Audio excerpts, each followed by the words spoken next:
Imagine opening an app you have used for years. Before you can continue, it asks you to prove your age. Perhaps you upload a passport.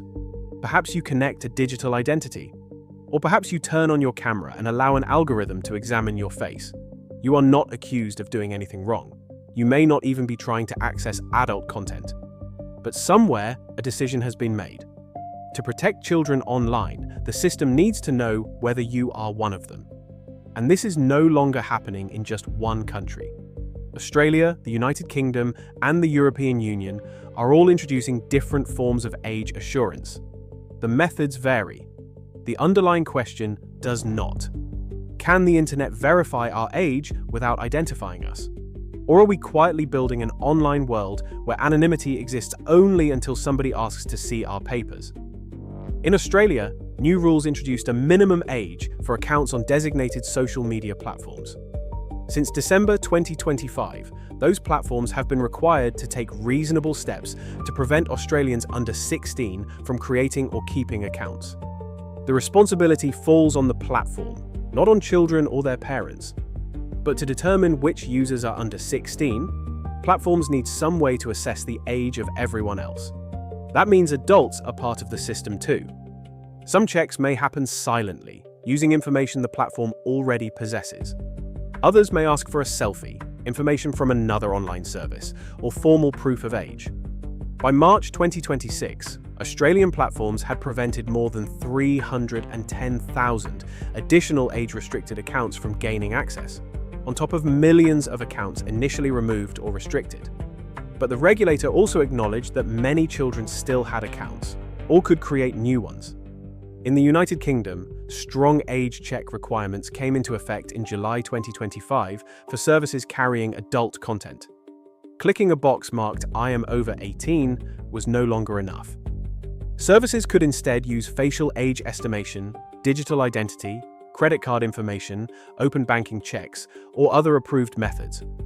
1 year later, the British regulator Ofcom reported measurable progress. 64 of the United Kingdom's 100 most popular adult content services had implemented age assurance. Another 10 had blocked British users entirely. Ofcom also found that 8% of children between 8 and 14 had attempted to visit one of these services during the study period. Among those children, half reached only services where an age check stood between them and the content. So, the simplest claim made by supporters appears to be true. When properly implemented, age checks can stop at least some children from reaching material intended for adults. Meanwhile, the European Commission has developed its own proof of age system. Its aim is to let someone prove they are over 18 without revealing their name, exact age, or other personal information. These are 3 different approaches. Australia is restricting under 16 social media accounts. The United Kingdom is enforcing access controls for adult content. Europe is developing reusable, privacy-preserving proof of age. The infrastructure is arriving. But what exactly are we building? The phrase age assurance can be misleading because it describes several very different methods. The simplest is self-declaration. You enter a date of birth or confirm that you are old enough. It is private and convenient. It is also easily defeated. An international privacy review published in 2026 found that users could circumvent the age controls in 72% of the cases examined, most often where self-declaration was used. A stronger option is age inference. A platform analyses information it already has. How long you have held the account, what you watch, how you write, who you communicate with, or what kinds of transactions you make. This may feel less invasive than uploading an identity document, but it creates a strange trade. Instead of asking for your identity, the platform may inspect more of your behavior. Another option is facial age estimation. You look into a camera. Software examines your face and predicts your likely age or age range. This is not necessarily the same as facial recognition. A carefully designed service might process the image temporarily, return only an age result, and immediately delete the original. but the user still has to trust that the image is not retained, repurposed, exposed in a breach, or used to improve another system. And estimates can be wrong. An adult may be classified as a child. A child may be classified as an adult. Accuracy may vary across demographic groups, disabilities, or atypical facial characteristics. Then there is formal verification.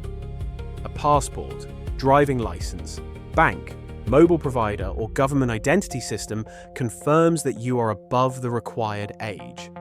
This can be highly accurate, but it can also reveal far more than the service needs to know. A platform asking whether you are over 18 does not need your name. It does not need your address. It does not need your document number or exact date of birth. It needs one answer: yes or no. The case for effective age assurance deserves to be taken seriously. For years, online services have treated a child's ability to enter a false date of birth as though it were meaningful protection. It is not. We would not allow a 12-year-old to enter a casino simply because they ticked a box at the door. Yet online services have profited while claiming their minimum age rules were sufficient, even when those rules were barely enforced. The consequences extend beyond adult content. Children can encounter material promoting self-harm, suicide, or eating disorders. They can enter adult dating spaces. They can receive messages from strangers. And they can be placed inside recommendation systems designed to maximize attention rather than well-being. Some parents and researchers argue that requiring platforms to recognize which users are children is not excessive surveillance. It is the minimum required to provide an age-appropriate environment. There is another uncomfortable point. Without reliable age assurance, platforms may apply adult settings to children, or collect children's information as though they were adults. A trustworthy age signal could activate stronger privacy settings, restrict targeted advertising, and prevent unknown adults from contacting younger users. From this perspective, refusing to check age does not necessarily protect children's privacy. It can leave them exposed, but a system created for protection can introduce new risks. Age verification may require people to provide some of their most valuable information before accessing ordinary digital services. Identity documents, facial images, biometric information, financial relationships, behavioural histories. That information becomes a target, not only for criminals but potentially for advertisers, data brokers, governments, or the platform itself. The risk becomes especially sensitive when an age check can be connected to a person's browsing activity. An adult should not have to create a permanent identity trail showing which lawful content they viewed. A teenager researching sexuality, religion, domestic abuse, or mental health may also have legitimate reasons to remain anonymous. Not everyone possesses the same documents or technology. People without government identification, conventional banking access, stable housing, or modern smartphones could be excluded from lawful services. Errors also need somewhere to go. If an algorithm decides that a 20-year-old is 15, who corrects it? The platform, the age assurance company, the government? And how much more information must that person reveal to prove the first system was wrong? Here is the crucial distinction. Proving an age threshold does not have to mean disclosing an identity. Europe's emerging system is designed to let a person prove they are over 18, without telling the website their name or exact age. An approved issuer confirms that the person meets the age requirement. The website receives a limited digital proof. In principle, the organization confirming the person's age does not need to know which service they are accessing. And the service does not need to know who they are. Australia's law takes a different approach, but contains an important safeguard. Platforms cannot force Australians to use government-issued identification, including digital ID, as their only method of proving age. If government identification is offered, a reasonable alternative must also be available. Australian law also places strict limits on information collected specifically for social media age assurance, including how it can be used, separated, and destroyed. These protections matter. But legislation alone does not guarantee good implementation. Privacy depends on the design.